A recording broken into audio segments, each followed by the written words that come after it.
ভর্তি পরীক্ষায় ইংলিশ কিভাবে আপনার জন্য লাক চেঞ্জার হতে পারে। তাহলে ভার্ব ছাড়া যেহেতু বাক্য হতে পারে না, তাহলে ওয়াটারটা একটা ভার্ব, এটা নাউন না, কিন্তু আমরা তো ওয়াটারকে নাউন হিসেবে জানি। এখানে কেন এটা ভার্ব? অ্যাপ্রোপ্রিয়েট প্রিপোজিশন থেকে ভর্তি পরীক্ষায় কোয়েশ্চেন মিনিমাম কম করে হলেও 2টা থেকে 3টা কোয়েশ্চেন আপনি পাবেন। আসসালামু আলাইকুম, সবাইকে সুস্বাগত জানাচ্ছি। বিশেষ আয়োজন আমরা যারা 2025 সালে এসএসসি পরীক্ষা দিয়েছি বিজ্ঞান গ্রুপ নিয়ে, অথবা 2025-এর ঠিক 5 বছর আগে যারা আমরা পাশ করেছি, তার মানে 22, 23, 24, 25 এবং 21, যারা আসলে এই সময়ের মধ্যে আমরা পাশ করেছি, যারা আসলে এখন মনে হচ্ছে যে না, আমাদের আসলে ইন্টারমিডিয়েট পড়াশোনা করা, অনার্স কমপ্লিট করা, তারপরে পরবর্তী সিদ্ধান্ত নিতে যে একটু খটকা লেগে যাচ্ছে, অর্থাৎ আমাদের মনে হচ্ছে যে না, সিদ্ধান্ত হয়তো আরেকটু আগে নিলে সঠিক নিতে পারতাম, বা আসলে যাদের স্টাডি গ্যাপ রয়ে গেছে তাদের জন্য একটা খুব গুরুত্বপূর্ণ পড়াশোনা আমাদের মেডিকেল সেক্টরে আছে। সেটা হচ্ছে ডিপ্লোমা মেডিকেল টেকনোলজি, যেটাকে আমরা বলি মেডিকেল টেকনোলজিস্ট হওয়ার জন্য পড়াশোনা।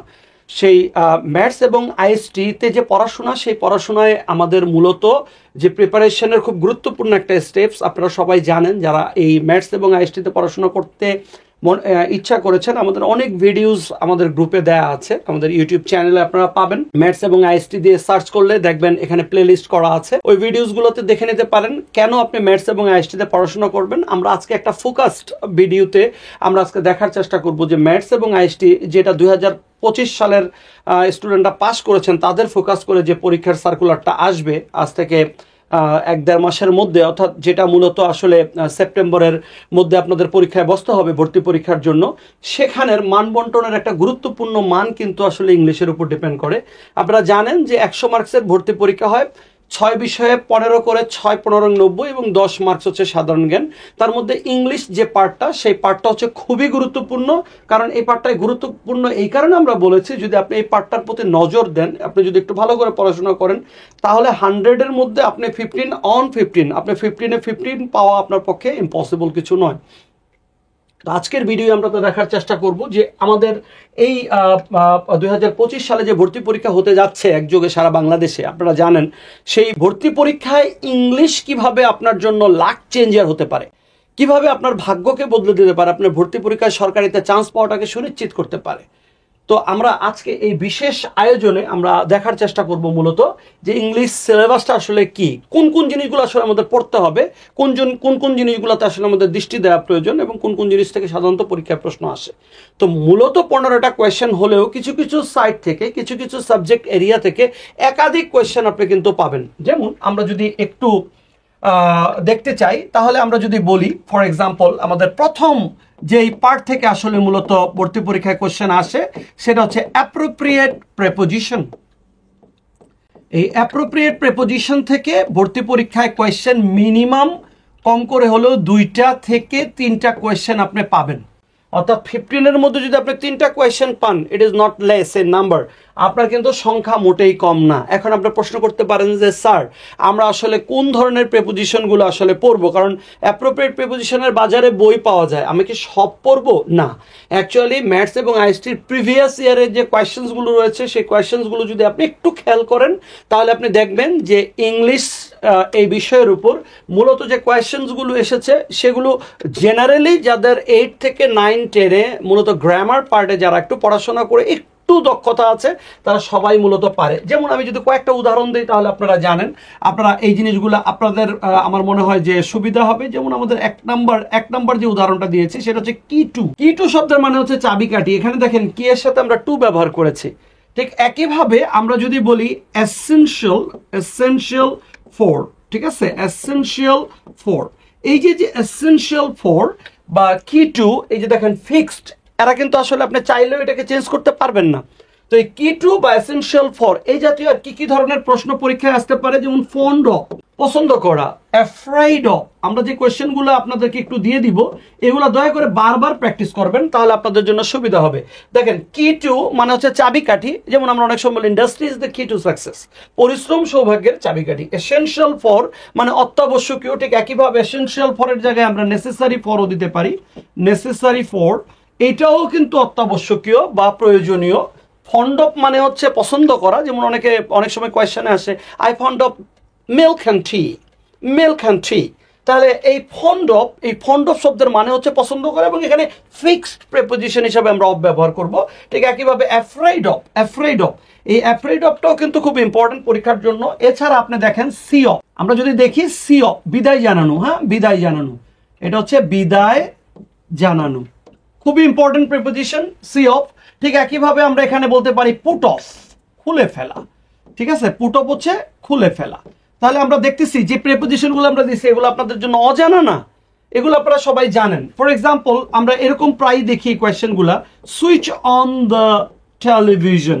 ঠিক আছে, সুইচ অন দ্য টেলিভিশন, এখানে অন ব্যবহার করা হয়েছে। আচ্ছা, তারপরে আমরা এরকম প্রায় দেখি পুট অন মানে হচ্ছে পরিধান করা, পুট অন হচ্ছে পরিধান করা। ঠিক একইভাবে আমরা আরেকটা প্রিপোজিশন দেখতে পারি ডিপেন্ড অন। আমি অনুরোধ করব যারা আমার ভিডিওটা দেখছেন তারা দয়া করে খাতা নিয়ে বসবেন, যে কোয়েশ্চেনগুলো আমরা পরীক্ষার জন্য ইম্পর্টেন্ট সেগুলো কিন্তু আমরা বলে দিচ্ছি। ডিপেন্ড অন মানে হচ্ছে নির্ভর করা, ডিপেন্ড অন শব্দের মানে হচ্ছে নির্ভর করা। ঠিক একইভাবে আমরা এই প্রিপোজিশনটা প্রায় দেখি, যেমন এগ্রির সাথে আমরা প্রায় ব্যবহার করি এগ্রি উইথ, হ্যাঁ এগ্রি উইথ, কারো সাথে একমত হওয়া, এগ্রি উইথ। ঠিক একইভাবে দেখেন আমরা যদি বলি ফর এক্সাম্পল পুট আউট, এটার মানে হচ্ছে নিভিয়ে ফেলা, নিভিয়ে ফেলা। তাহলে দেখেন এই নিভিয়ে ফেলা, পুট আউট বলেন, সি অফ বলেন, পুট অফ বলেন, ঠিক necessary for, depend on, agree with, এই প্রিপোজিশনগুলো হচ্ছে মূলত পরীক্ষার জন্য সবচাইতে বেশি ইম্পর্টেন্ট। তো আমরা কোনগুলো দেখে দেখে পড়বো? আপনারা জানেন যে সমস্ত প্রিপোজিশনগুলো দৈনন্দিন জীবনে খুব বেশি ব্যবহৃত হয়। ফর এক্সাম্পল আপনি পরীক্ষা দিতে গেছেন, আপনারা কিন্তু প্রায় লেখেন ইংলিশ কোয়েশ্চেনের মধ্যে answer to the question number 1। তাহলে এখানে দেখেন টু ব্যবহার করা হয়েছে, আনসার টু। ঠিক একইভাবে আমরা এই কোয়েশ্চেনটা প্রায় পাই সে টু। ঠিক একইভাবে আমরা এইটাও পাই এগ্রি টু। তারপরে হচ্ছে আমরা টু ছাড়া ফ্রমের ক্ষেত্রে খুবই ইম্পর্টেন্ট একটা প্রিপোজিশন আছে, সেটা হচ্ছে সাফার ফ্রম। দেখেন সাফার ফ্রম, আপনারা যদি একটু নোট ডাউন করেন আপনি বুঝতে পারবেন যে কোন কোয়েশ্চেন্সগুলো আসলে আপনার পড়া উচিত। সাফার ফ্রম আমরা এই প্রিপোজিশনটা প্রায় ব্যবহার করি, অ্যাপার্ট ফ্রম এছাড়াও, তারপরে ডিপার্ট ফ্রম চলে যাওয়া, বিদায় নিয়ে চলে যাওয়া। তাহলে এই suffer from, apart from, depart from, this prepositions are very important. আচ্ছা, তো আমরা মাঝে মাঝে এই প্রিপোজিশনটাও দেখি প্রিভেন্ট ফ্রম, বিরত করা, বিরত রাখা, রিফ্রেইন ফ্রম, এটাও বিরত রাখা, রিফ্রেইন ফ্রম। তারপরে হচ্ছে এই ফ্রম দিয়ে আমরা এটা দেখলাম। ফরের ক্ষেত্রে আমরা কোনটা ব্যবহার করতে পারি? ফরের ক্ষেত্রে আমাদের ডাইটা খুব ইম্পর্টেন্ট, যেমন ডাই ফর ভালো কাজে মারা যাওয়া, ডাই অফ রোগে মারা যাওয়া, ডাই বাই দুর্ঘটনায় মারা যাওয়া। এই যে ফর অফ বাই ডাই দিয়ে খুব গুরুত্বপূর্ণ। তাহলে আমরা দেখলাম ডাই দিয়ে আমরা পড়বো, পুট দিয়ে যে কয়টা আছে মুখস্থ করে ফেলবো আজকেই, put on, put off, put out, এগুলো আমরা মুখস্থ করে ফেলবো। তারপরে আমরা টু দিয়ে যেগুলো আমরা পেলাম, যেমন agree to, appear to, arrange two, ask two, এগুলা খুব গুরুত্বপূর্ণ। আরেকটা প্রিপোজিশন আমরা মিস করে যাচ্ছিলাম, সেটা হচ্ছে দি plus noun plus of, the plus noun plus of. অর্থাৎ কোথাও যদি আপনি আর্টিকেল দিয়ে পরে নাউন পান তাহলে তারপরে আপনার অফ ব্যবহার করতে হবে। অফ দিয়ে একটা পরীক্ষার জন্য ইম্পর্টেন্ট, আপনারা একটু দয়া করে পড়ে নেবেন। তাহলে আমরা এক নাম্বার যে আইটেমটার কথা বলছি, এই এক নাম্বার আইটেমটা পরীক্ষার জন্য অনেক গুরুত্বপূর্ণ, এবং এটা আপনি লিখে রাখতে পারেন, আপনি অবশ্যই কোয়েশ্চেন পাবেন। মিনিমাম 2টা, ম্যাক্সিমাম 4টা, 3টা থেকে 4টার মধ্যে আপনার কোয়েশ্চেন আপনি পাবেন। তাহলে আমাদের এক নাম্বার আইটেমটা আমরা মোটামুটি দেখে ফেললাম, যে এক নাম্বার আইটেম থেকে আমাদের অ্যাপ্রোপ্রিয়েট প্রিপোজিশনটা খুব ভালো করে পড়তে হবে। এছাড়া একটা প্রিপোজিশন আমি দেই নাই, সেটা হচ্ছে অ্যাবাউট, অ্যারাউন্ড। এই প্রিপোজিশন যেগুলো আছে সেই প্রিপোজিশনগুলো রিলেটেড যে শব্দগুলো আছে আমরা এই জিনিসগুলো দেখার চেষ্টা করব। তো আমরা আমাদের প্রথম আইটেমটা নিয়ে যেটা আমরা আলোচনা করলাম, এক নাম্বার আইটেম, সেটা হচ্ছে অ্যাপ্রোপ্রিয়েট প্রিপোজিশন। এখান থেকে আপনি মিনিমাম 3 থেকে 4 মার্কসের কোয়েশ্চেন পাবেন। আইটেম নাম্বার 2, যেটা খুবই গুরুত্বপূর্ণ এবং যেটা খুব বেসিক লেভেলের কোয়েশ্চেন্স মূলত আমরা জানি, সেটা হচ্ছে পার্টস অফ স্পিচ। এখান থেকে আপনি অনেক কোয়েশ্চেন পাবেন, পার্টস অফ স্পিচ থেকে আপনি মূলত অনেক কোয়েশ্চেন পাবেন, এবং আমরা একটু দেখার চেষ্টা করব যে পার্টস অফ স্পিচ আসলে কোন ধরনের কোয়েশ্চেনগুলো বেশি আসে। তো আমাদের একটা জিনিস মাথায় রাখতে হবে যে পার্টস অফ স্পিচ থেকে মূলত পার্টস অফ স্পিচ চেঞ্জটা খুব বেশি আসে। চেঞ্জ কি ধরনের চেঞ্জ আসে? আমরা মূলত আমরা একটা জিনিস মাথায় রাখবো, নাউনকে অ্যাডজেক্টিভ বানানো বা ভার্ব বানানো আসতে পারে, বা অ্যাডভার্ব বানানো আসতে পারে। এই তিনটা চারটার মধ্যেই সীমাবদ্ধ থাকে noun, adjective, verb and adverb. আমাদের আইটেম নাম্বার 2টা হচ্ছে parts of speech. Minimum 2 parts of speech থাকবে, পরীক্ষার সময় 2টা থাকবে। আমাদের এটা মাথায় রাখতে হবে, 2 পার্টস অফ স্পিচ, এখানে 2 মার্কস। ঠিক আছে, তাহলে আগে আমরা দেখলাম প্রেপোজিশন, সেখানে মার্কস থাকবে 3, আর পার্টস অফ স্পিচ থেকে মূলত 2 মার্কস থাকবে। কি ধরনের কোয়েশ্চেন থাকতে পারে? আমরা ছোট্ট একটা উদাহরণ দিই, যেমন বুক। আমরা জানি বুক শব্দের মানে হচ্ছে একটা বই, কিন্তু আবার এই বুক মানে হচ্ছে কোনো কিছু দখল করে রাখা বা আগে থেকে বুক করে রাখা। ঠিক একইভাবে এইটার অ্যাডজেক্টিভটা হচ্ছে বুকিশ। হ্যাঁ, বুকিশ। ঠিক একইভাবে আমরা যদি বলি এবল, এবল, তো এবল মানে হচ্ছে সক্ষম, এটা একটা অ্যাডজেক্টিভ। তো এই অ্যাডজেক্টিভটার ভার্ব হচ্ছে এনাবল। লেখা থাকবে নিচের কোনটা ভার্ব, এবলের ভার্ব কোনটা, এরকম আসবে এবল, এনাবল, এবং এটার ধরেন ফর এক্সাম্পল এবল, এনাবল, এবং আমরা অ্যাডভার্ব, এটার অ্যাডভার্ব আমরা কিন্তু কি করতে পারি, বের করতে পারি এলওয়াই দিয়ে।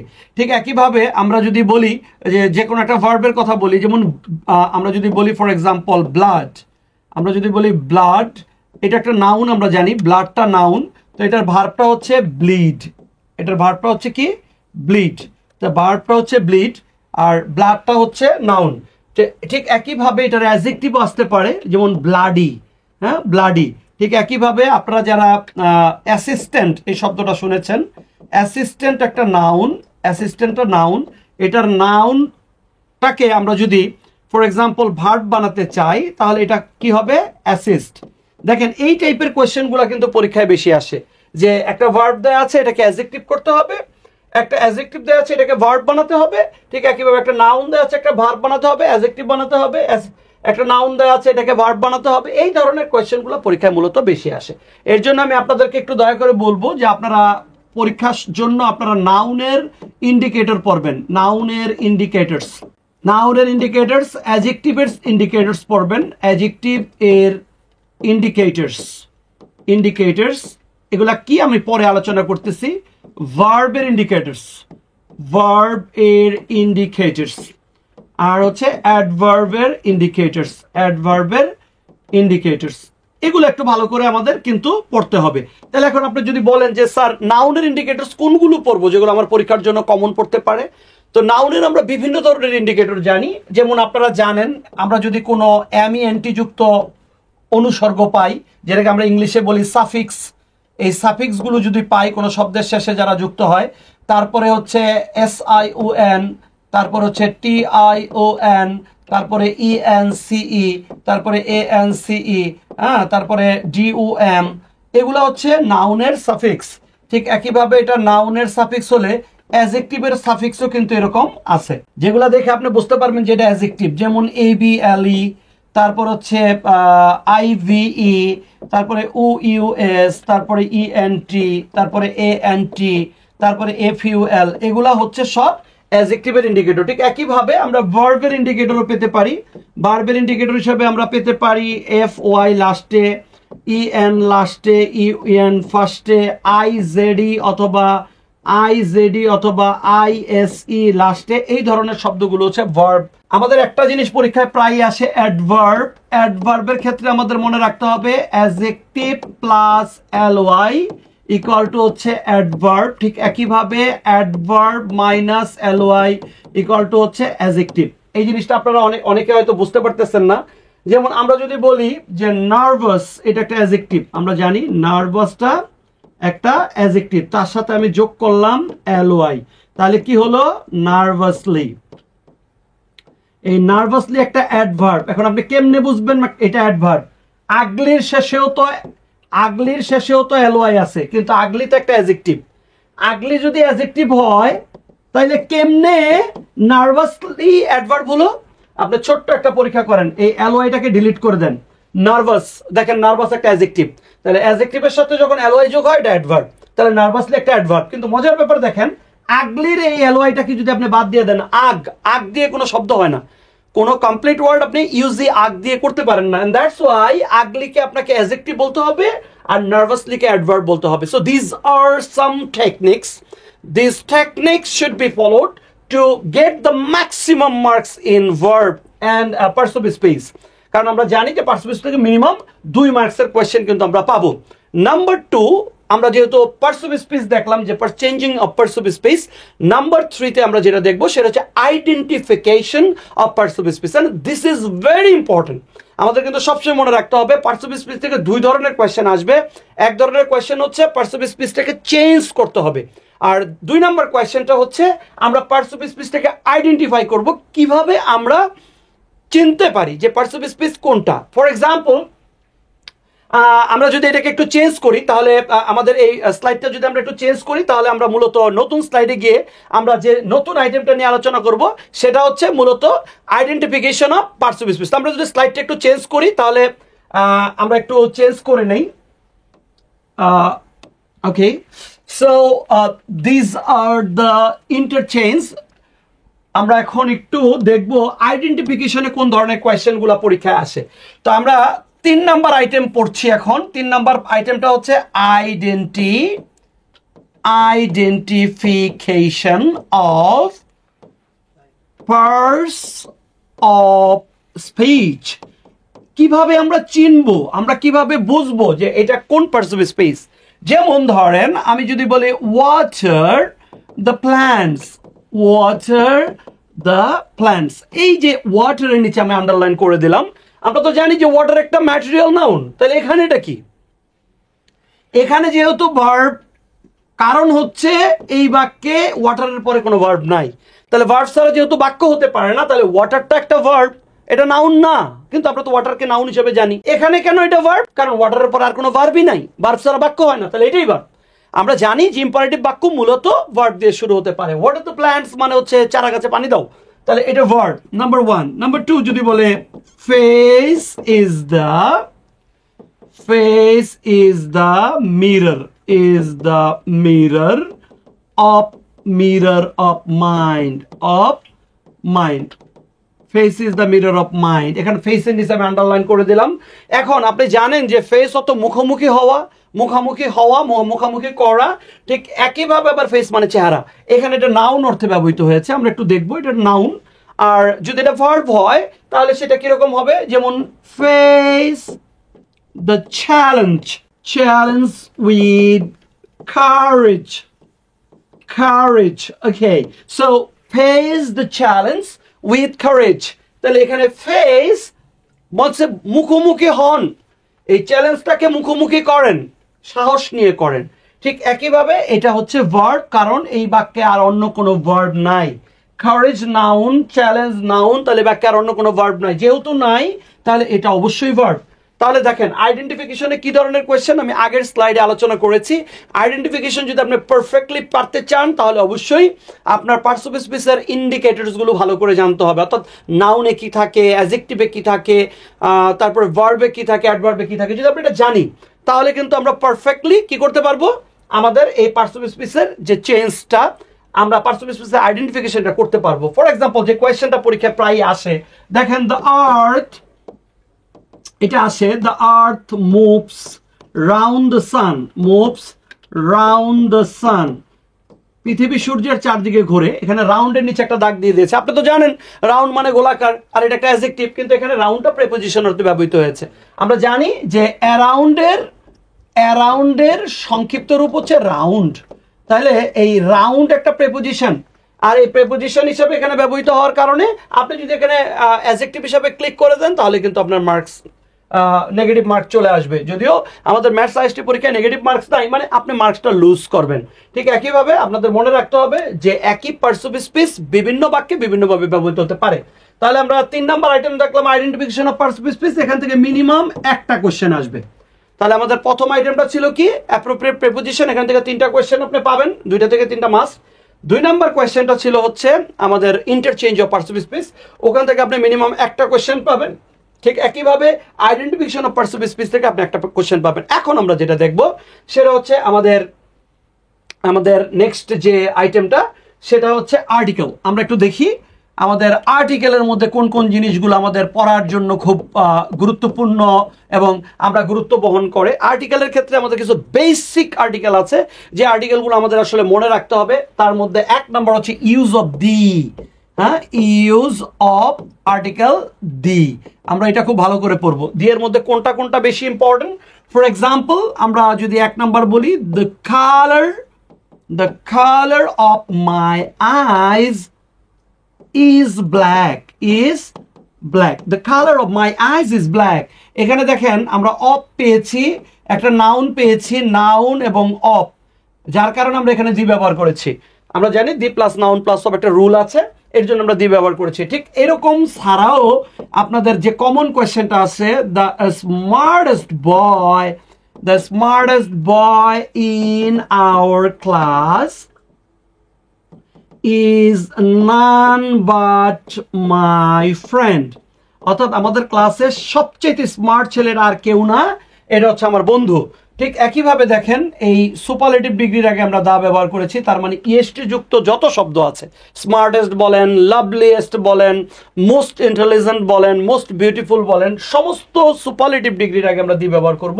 ঠিক একইভাবে আমরা যদি কম্পারেটিভ ডিগ্রির ক্ষেত্রেও বলি, তাহলে যেমন আমরা যদি এই উদাহরণটা দেই, the more you read the more you learn, the more you read, the more you learn। সবাই একটা জিনিস খেয়াল করতে হবে, এখানে যত তত বুঝাইছে দি দিয়ে, তার মানে এই ধরনের পরীক্ষায় এই ধরনের কোয়েশ্চেনগুলো বেশি আসবে। এছাড়া আসতে পারে হচ্ছে যেগুলা মানে স্পেসিফিক ইউজ আর্টিকেল দিয়ে, যেমন the Pacific ocean is the largest ocean। তাহলে আমরা যদি এখানে দেখি, তাহলে এখানে আমরা কি ব্যবহার করলাম, আমরা এখানে দা ব্যবহার করেছি। কেন? কারণ এটা মহাসাগরের নাম। তাহলে এই ধরনের স্পেসিফিক ইউজ দি এর ক্ষেত্রে আপনারা ভালো করে দেখে রাখবেন। আমরা বলেছি the plus noun plus of, the এর পরে সুপারলেটিভ ডিগ্রি, আর ক্রমবাচক সংখ্যার আগে মূলত দি বসে। যেমন the 21st February is a red letter day। February is a red letter। তাহলে এখানে এই যে দা 21st February ব্যবহার করেছি, এটা হচ্ছে ক্রমবাচক সংখ্যা বলে আমরা এখানে দা ব্যবহার করেছি। তাহলে এই যে উদাহরণগুলো আমরা দিলাম আর্টিকেল দি এর ক্ষেত্রে, আর ডিটেল তেমন কিছু পড়ার দরকার নাই, আমরা আর্টিকেল দি থেকে এখানে এগুলাই দেখব। এছাড়া আমরা এ বা এন এর যে ব্যবহার আছে, এ বা এন এর ক্ষেত্রে আমাদের একটু সতর্কভাবে মূলত আমাদের একটু পড়াশোনা করতে হবে, কারণ আর্টিকেল ইনডেফিনিট আর্টিকেলের মধ্যে এ বা এন এর যে ইউজগুলো আছে, তার মধ্যে 1 নম্বর কনফিউজিং ইউজ যেগুলা, সেগুলোর ক্ষেত্রে পরীক্ষায় খুব বেশি পরীক্ষায় আসে। যেমন ইউরোপিয়ান, এখানে ইউর মতো উচ্চারণ হয়েছে ইউনিভার্সিটি স্টুডেন্ট, এখানেও ইউর মতো উচ্চারণ হওয়ার কারণে এ ব্যবহৃত হয়েছে। ইউনিটি, যেমন দেয়ার ইজ এ ইউনিটি। ঠিক একইভাবে আমরা কিন্তু আবার আমব্রেলার ক্ষেত্রে অ্যান ব্যবহার করব, এইটা একটু কনফিউজিং। আমরা সরায়ের মতো উচ্চারণ হলে অ্যান ব্যবহার করব, কিন্তু ইউর মতো উচ্চারণ হলে আমরা এ ব্যবহার করব। ঠিক একইভাবে আনলাকি অ্যান, আনলাকি পারসন, এই বাক্যে দেখেন আমরা অ্যান ব্যবহার করেছি। ঠিক একইভাবে আমব্রেলার আগে আমরা অ্যান ব্যবহার করেছি, আমরা ইউরোপিয়ান ইউর মতো উচ্চারণ হওয়ার কারণে আমরা এ ব্যবহার করেছি। ঠিক একইভাবে আমরা এই উদাহরণটা দিব, এটা প্রায় পরীক্ষায় আসছে, an air not here, an air অর্থাৎ উত্তরাধিকারীর ক্ষেত্রে আমরা মূলত অ্যান ব্যবহার করব, কারণ এর উচ্চারণটা কিন্তু হেয়ার না, এটা হচ্ছে এয়ার। তাহলে অ্যান এয়ার, এটা অ্যান এয়ার, অ্যান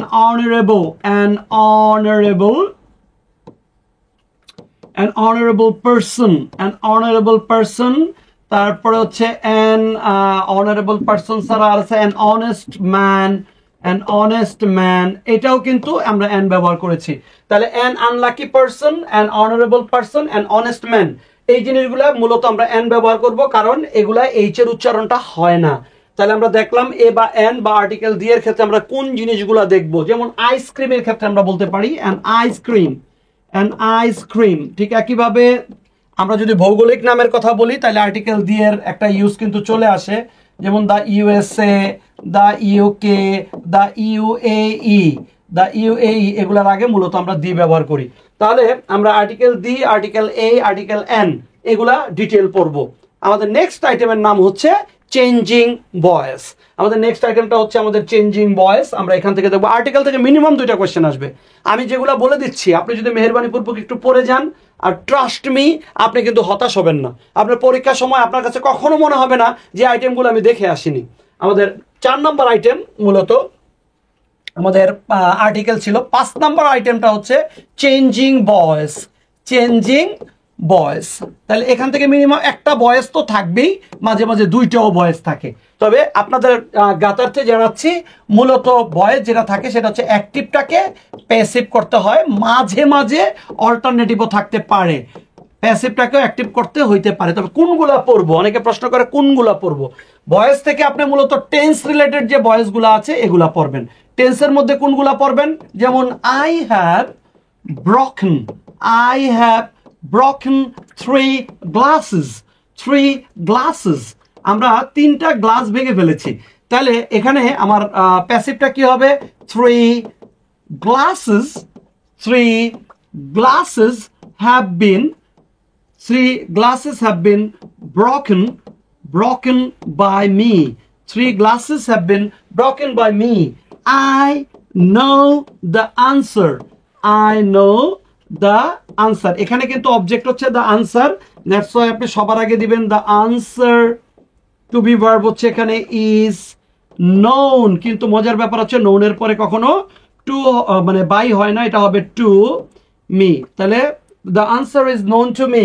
এই ধরনের টিকি জিনিসগুলো পরীক্ষায় আসবে। যেমন আমরা জানি the glass, সবাই একটু খেয়াল করেন, the glass contains water, তার মানে গ্লাসের মধ্যে পানি আছে, এখানে কিন্তু বাই দিয়ে করতে পারবেন না। water is contained in the glass, in the glass, water is contained in the glass।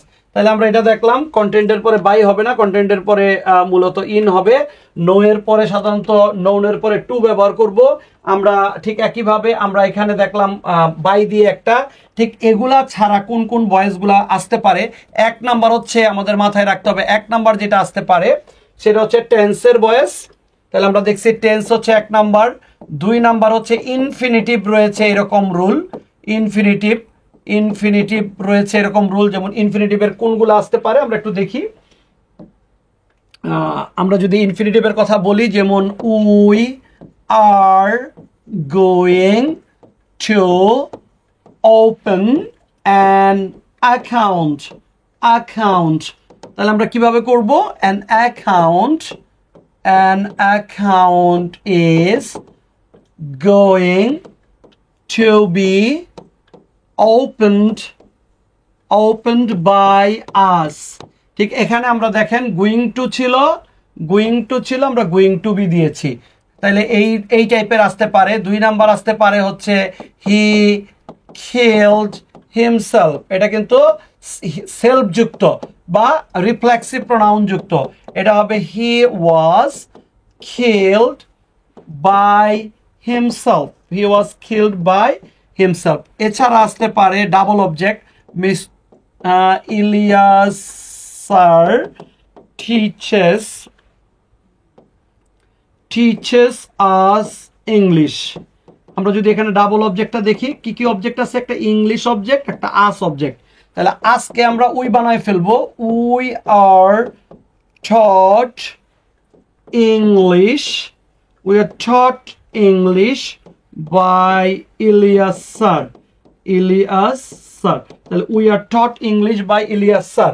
এখানে দেখেন আমরা আর ব্যবহার করেছি, আর এই দ্বিতীয় অবজেক্ট যেটা, এটা পরে দিয়েছি। তাহলে দ্বিতীয় অবজেক্ট যেটা পরে দিয়েছি এই টাইপের থাকতে পারে। আরেকটা আসে পরীক্ষায়, হানি টেস্ট সুইট। এটা কিরকম হতে পারে, হানি is sweet when it is tasted, এই টাইপের ভয়েসগুলা যেগুলো সহজ, এগুলো মূলত পরীক্ষার সময় পরীক্ষার জন্য আপনার ইম্পর্টেন্ট। তাহলে আমরা দেখলাম যে ইনফিনিটিভ টাইপের থাকতে পারে, রিফ্লেক্সিভ প্রোনাউন দিয়ে থাকতে পারে, ডাবল অবজেক্ট দিয়ে থাকতে পারে, অথবা কোয়াসি প্যাসিভ, যেটাকে আমরা বলি কোয়াসি প্যাসিভ, প্রায় প্যাসিভ করাই আছে, এগুলো থাকতে পারে। এছাড়া যেটা থাকতে পারে, এটা আমি সবার উপরে দেই এবং স্টার মার্ক দিয়ে দিচ্ছি, আমি আপনাদেরকে স্টার মার্ক দিয়ে দিচ্ছি, এটা ভালো করে পড়বেন। সেটা হচ্ছে ইন্টারগেটিভ ইন্টারগেটিভ সেন্টেন্সের চেঞ্জিং ভয়েস, ইন্টারগেটিভ সেন্টেন্স এর ভয়েস চেঞ্জিং এটা খুব ইম্পর্টেন্ট। কিরকম আসতে পারে, যেমন আমরা যদি বলি হোয়াট ডু ইউ ওয়ান্ট, এটা একটা। 2 নম্বর হচ্ছে ডু ইউ লাভ সুইটস, এই টাইপের ভয়েসগুলো আপনারা ভালো করে দেখবেন। What do you want, for example what do you want দিয়ে যদি প্রশ্ন আসে আপনি বলবেন what is wanted by you, কিন্তু পরীক্ষার সময় যদি এরকম আসে হোয়াট ডিড ইউ ওয়ান্ট, তখন কি হবে what was wanted by you, ঠিক একইভাবে আপনি যদি ডু ইউ লাভ সুইটস এই টাইপের মানে ভয়েস চেঞ্জ পান, যেমন এরকমও পাইতে পারেন ডিড ইউ বাইট, তাহলে কি হবে ডিডের জায়গায় আমরা মূলত ওয়াজ ব্যবহার করি, ওয়াজ ইট বট বাই ইউ। তাহলে এই যে ওয়াজ ইট বট বাই ইউ আমি দিলাম, কেন দিলাম, কারণ আমরা জানি যে অ্যাক্টিভে যদি ডিড থাকে আমরা প্যাসিভে ওয়াজ ওয়ারের যে কোনো একটা দিই, আর যেহেতু আমরা ইটটাকে নিয়ে আসছি ওয়াজের সাথে আমরা মূলত ইটের সাথে আমরা ওয়াজ ব্যবহার করি, জন্য ওয়াজ দিয়েছি। তাহলে আমরা উপরেরটা কি করব, ডু ইউ লাভ সুইটস, এটা আমরা একটু করে ফেলি, তাহলে এটা হবে আর সুইটস। কেন আর দিলাম, কারণ সুইটস তো একটা না অনেক, তাহলে আর সুইটস লাভড বাই ইউ, তাহলে এখানে আমরা পাইলাম আর সুইটস লাভড বাই ইউ। তার মানে এই টাইপের ভয়েসগুলো পরীক্ষায় আসবে, আপনাদের এই ধরনের ভয়েসগুলো ভালো করে দেখতে হবে। আমি যেটা বলেছি 1 নাম্বার টেন্সের ভয়েস, 2 নাম্বার ইনফিনিটিভ দিয়ে যে ভয়েসগুলো আছে এগুলা। এছাড়া আরেকটা ভয়েস আপনারা একটু দেখতে পারেন, সেটা হচ্ছে আমরা যদি বলি দ্য বিল্ডিং ইজ বিল্ডিং, তাহলে এটা কি হবে, the building is being build, the building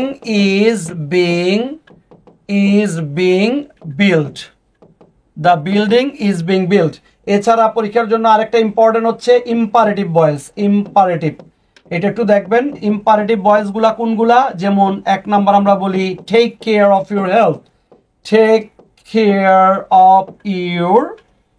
your health, আমরা যদি এটা বলি তাহলে কি হবে, let your health be taken care of, তাহলে let your health be taken care of voice থেকে মিনিমাম 1 থেকে 2টা কোয়েশ্চেন আপনি পাবেন, তার মধ্যে আপনি ইম্পারেটিভ, অ্যাসার্টিভ, ইন্টারোগেটিভ এবং কোয়াসি প্যাসিভ, ডাবল অবজেক্ট, এগুলোই সাধারণত পরীক্ষার জন্য বেশি ইম্পর্টেন্ট। তো আমাদের 6 নাম্বার আইটেম যেটা আমাদের আসলে ভর্তি পরীক্ষার জন্য পড়তে হবে, সেই 6 নাম্বার আইটেমটার জন্য আমরা একটু যাই। 6 নাম্বার আইটেমটা কি হবে, আমাদের আইটেম নাম্বার 6 খুবই গুরুত্বপূর্ণ, ট্রান্সলেশন। এটা খুবই গুরুত্বপূর্ণ, আপনারা দয়া করে একটু লিখে নেবেন, তাহলে আপনাদের জন্য ভালো হবে। ট্রান্সলেশন এটা হচ্ছে আইটেম নাম্বার 6। 1 নাম্বার হচ্ছে ইংলিশ টু বেঙ্গলি, 2 ধরনের ট্রান্সলেশন আছে কিন্তু আসে 1 ধরনের, আর 2 নাম্বারটা হচ্ছে বেঙ্গলি টু ইংলিশ। পরীক্ষার জন্য বেশি ইম্পর্টেন্ট হচ্ছে এই নিচেরটা, বেঙ্গলি টু ইংলিশ। কি ধরনের ট্রান্সলেশন আসে দেখেন, ট্রান্সলেশন দেখলে আপনার ভালো লাগবে। 1 নাম্বার হচ্ছে ধরেন ফর এক্সাম্পল লেখা আছে, ধরেন আমার একটি স্বপ্ন ছিল, দেখেন এখানে ছিল আছে, নিচে হয়তো অপশনে দিয়ে দিবে ওয়াজ বা ওয়ার, কিন্তু মজার ব্যাপার হচ্ছে আমি জানি যে কারো মালিকানায় কোনো কিছু থাকলে সেখানে আমরা মূলত ওয়াজ ওয়ার ব্যবহার করি না। আই হ্যাড আ ড্রিম, এটা হচ্ছে হ্যাভ হ্যাজ ইট দিয়ে একটা। 2 নাম্বার হচ্ছে দেয়ার দিয়ে, যেমন আমাদের বাংলাদেশে নানাবিধ সমস্যা আছে, তাহলে there are many problems in Bangladesh. তাহলে আমরা দেখলাম যে কোনো জায়গায় কোনো কিছু আছে বুঝাতে দেয়ার দিয়ে করতে হয়। ঠিক একইভাবে আপনারা ইনফিনিটিভ টাইপের পড়তে পারেন, যেমন মিথ্যা বলা মহাপাপ, তাহলে এখানে to tell a lie is a great sin, তাহলে এখানে টু টেল এটা একটা ইনফিনিটিভ। ঠিক একইভাবে সাঁতার কাটা ভালো ব্যায়াম, এটা কি হবে, সাঁতার কাটা ইংলিশ হলে আমরা জানি swimming is a good exercise, তাহলে সাঁতার কাটা ভালো ব্যায়াম। এইটা হচ্ছে swimming is a good exercise, কারণ আমরা জানি সাঁতার কাটা হলো সুইমিং। এটা হচ্ছে জিরান্ড। তাহলে সুইমিং বলেন, মিথ্যা বলা মহাপাপ, আমার একটি স্বপ্ন ছিল, আমাদের বাংলাদেশে নানাবিধ সমস্যা রয়েছে, এই টাইপের ট্রান্সলেশনগুলো আপনারা ভালো করে দেখে যাবেন। এবং একটা জিনিস মাথায় রাখতে হবে, যে জিনিসটা আসলে আমার খুব জোর দেওয়া উচিত, সেটা হচ্ছে প্রোভার্ব। প্রোভার্ব, প্রোভার্ব শব্দের মানে হচ্ছে প্রবাদ বাক্য। এটা পরীক্ষার জন্য অনেক ইম্পর্টেন্ট। প্রবাদ বাক্য, প্রভার্ব শব্দের মানে হচ্ছে প্রবাদ বাক্য, এবং আমরা প্রবাদ বাক্য থেকে কোয়েশ্চেন পাবো মিনিমাম একটা তো পাবোই। কি ধরনের প্রবাদ বাক্য? যেমন নাচতে না জানলে উঠান বাঁকা, নাচতে না জানলে উঠান বাঁকা, ঠিক আছে? নাচতে না জানলে উঠান বাঁকা। তারপরে হচ্ছে যেখানে বাঘের বয় সেখানে সন্ধ্যা হয়। আপনারা জাস্ট এই জিনিসগুলো ভালো করে পড়বেন, যেখানে বাঘের বয় সেখানে সন্ধ্যা হয়। তারপরে হচ্ছে অসময়ের বন্ধুই প্রকৃত বন্ধু, a friend in need is a friend in deed. তারপরে হচ্ছে a stitch of time saves time, তার মানে সময়ের 1 ফোর অসময়ের 10 ফোর, নাচতে না জানলে উঠান বাঁকা। তারপরে হচ্ছে কি বলে এটাকে, বিপদের বন্ধুই প্রকৃত বন্ধু। এই টাইপের জিনিসগুলো মূলত প্রবাদ বাক্য থেকে আসতে পারে। তো আমি আপনাদেরকে খুব গুরুত্বের সাথে বলি, আপনি পরীক্ষার সময় ট্রান্সলেশনে মাস্ট পাবেন, এবং এই ট্রান্সলেশনটা খুব ইম্পর্টেন্ট। এটা হচ্ছে আইটেম নাম্বার 6। সো আমরা 7 নাম্বার আইটেমে যাব এখন। 7 নাম্বার আইটেমটা হচ্ছে খুবই গুরুত্বপূর্ণ, স্পেলিং, বানান। কি টাইপের বানান পরীক্ষায় আসতে পারে যেটা আপনাকে বিব্রতকর অবস্থার মধ্যে ফেলতে পারে? যেমন যেগুলো আপনি জানেন, mathematics, mathematics, colonel, pneumonia, pneumonia, and then dysentery, রোগ রিলেটেড যেগুলো আছে। তারপরে হচ্ছে ডেঙ্গি, তারপরে হচ্ছে psychology, secretariat, secretariat, and then ministry, assassination, গুপ্ত হত্যা করা, ডায়রিয়া, ওয়েলকাম, অনেকে ডাবল দিয়ে দেন, এটা হয় না, and then writing, and then আমরা যদি বলি সোশিওলজি, নলেজ। এই টাইপের বানানগুলো ভুল করে দিয়ে দিবে। আপনাদের এই বানানগুলো একটু ভালো করে পড়তে হবে। স্পেলিং থেকে একটা কোশ্চেন আসবে, এবং এটা সবসময় আসে, স্পেলিং থেকে একটা কোশ্চেন আপনি পাবেন। 8 নাম্বার আইটেম নিয়ে আমরা আলোচনা করব। 8 নাম্বার আইটেমটা খুব গুরুত্বপূর্ণ, ট্রান্সফরমেশন অফ সেন্টেন্স। শুধুমাত্র transformation of sentence, transformation of sentence. এখান থেকে কিচ্ছু পড়ার দরকার নাই, সিম্পল। সেটা হচ্ছে affirmative two negative, affirmative two negative. 2 number assertive two interrogative. বিগত বছরে আসছে হচ্ছে সিম্পল, কমপ্লেক্স, কম্পাউন্ড। তা আপনাদের উদ্দেশ্যে বলি, আসলে একটা ক্লাসে তো আসলে সবকিছু নিয়ে আলোচনা করা যায় না। তো মূলত এই যে জিনিসগুলো আপনাদেরকে দেওয়া হয়েছে, এবং আরেকটা খুব গুরুত্বপূর্ণ জিনিস যেটা আপনাদের অবশ্যই দেখতে হবে, ডিগ্রি, চেঞ্জিং ডিগ্রি। ডিগ্রি থেকে খুবই খুবই গুরুত্বপূর্ণ, এবং ডিগ্রি থেকে প্রায় কোয়েশ্চেন আসে, খুবই ইম্পর্টেন্ট। এবং সিম্পল, কমপ্লেক্স, কম্পাউন্ড এটা লিখে রাখতে পারেন।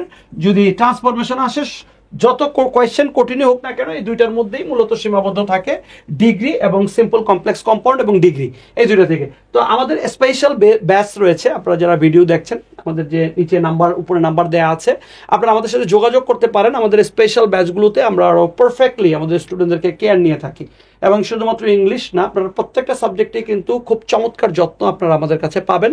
অনলাইন ব্যাচে বাংলাদেশের যে কোনো জায়গা থেকে আপনি জয়েন করতে পারবেন আমাদের সাথে। এবং আজকে আমরা যে টপিকগুলো নিয়ে আমরা আলোচনা করলাম, এই 7-8টা টপিক যদি আপনি একটু জাস্ট পড়াশোনা করেন, ট্রাস্ট মি, আপনি 15 on 15 পাওয়া কেউ আটকাতে পারবে না। তাহলে আমরা যদি একটু রিক্যাপিচুলেট করি কোন কোন জিনিসগুলো আমরা পড়বো। 1 নাম্বার হচ্ছে আমাদের অ্যাপ্রোপ্রিয়েট প্রেপোজিশন দেখতে হবে। নাম্বার 2 হচ্ছে ইন্টারচেঞ্জ অফ পার্টিসিপল স্পিচ দেখতে হবে। নাম্বার 3 হচ্ছে আইডেন্টিফিকেশন অফ পার্টিসিপল স্পিচ দেখতে হবে। নাম্বার 4 হচ্ছে আর্টিকেল দেখতে হবে। নাম্বার 6 হচ্ছে আমাদের চেঞ্জিং ভয়েস দেখতে হবে। নাম্বার 7 হচ্ছে স্পেলিং দেখতে হবে। নাম্বার 8 হচ্ছে ট্রান্সফরমেশন অফ সেন্টেন্স দেখতে হবে। এই 8টা আইটেম ফোকাস রেখে আপনি যদি পড়াশোনা করেন, এর বাইরে আমরা ট্রান্সলেশনের কথা বলেছিলাম, এই জিনিসগুলো যদি আপনারা ভালো করে পড়েন, ট্রাস্ট মি, আপনি 15 on 15 কেউ আটকাতে পারবে না। কারণ আপনাদের ম্যাথস এবং আইএসটি পরীক্ষায় সবচেয়ে সহজ যে বিষয়টায় মূলত আপনার কোয়েশ্চেন দেখে আপনার ভালো লাগবে, কারণ আপনি এখন জানেন, আপনার কাছে এখন আপনার হার্ডলসগুলো, আপনার অবস্ট্যাকলসগুলো কিন্তু এখন ক্লিয়ার। আপনি কোন কোন জায়গায় গিয়ে প্রবলেমে পড়বেন, it's clear to you. Now it is up to you whether you will just try to overcome these types of obstacles or not. আপনি এই প্রবলেমগুলোকে সলভ করার চেষ্টা করবেন না, করবেন না, এটা আপনার উপর। এটা আপনার সিদ্ধান্ত নিতে হবে। এবং আমি যদি আপনাদেরকে বলি, এই যে টপিক, এই যে আপনাদের আউটলাইনটা দেওয়া হলো আজকের এই বুলেট ক্লাসটা যদি আপনি বারবার দেখেন এবং এই জিনিসটা অনুসারে যে কোনো বই আপনার প্রশ্ন করে, অনেকেই আমাদের লাইভে প্রশ্ন করে যে স্যার কোন বইটা পড়বো, whatever the book you have, মানে which book you like you can actually read. এটা আপনার উপর ডিপেন্ড করে, it's up to you. You can choose any type of book. It may be Chowdhurani Hossain advance learner if you have, আপনি পড়তে পারেন, Wren and Martin পড়তে পারেন, আপনি passage to the English language এটা পড়তে পারেন, যে কোনো অ্যাডমিশন টেস্টের ইংলিশ বই পড়তে পারেন। এছাড়া আমাদের সাসের মূলত ম্যাথস আইএসটির জন্য স্পেশাল ওয়েতে আমাদের একটা ভর্তি গাইড রয়েছে। আপনারা চাইলে এই নাম্বারে নক দিতে পারেন। আমরা এই নাম্বারে আপনার নক দিয়ে আমাদের কোচিংয়ে যে অনলাইন কোচিং যেগুলো রয়েছে, যেগুলো পরিচালিত হয় মূলত ঢাকা থেকে, আপনারা এই কোচিংয়ে ভর্তির জন্য আবেদন করতে পারেন এবং ভর্তি হওয়ার প্রসেসটা সম্পন্ন করতে পারেন। তাহলে আপনারা সব বিষয়ে এরকম খুব 1-to-1 কেয়ার কিন্তু আপনারা পাবেন। আপনাদের অনাগত ভবিষ্যৎ, সুন্দর ভবিষ্যৎ কামনা করে আজকে আমরা এখানেই রাখছি। আসসালামু আলাইকুম, সবাই ভালো থাকবেন।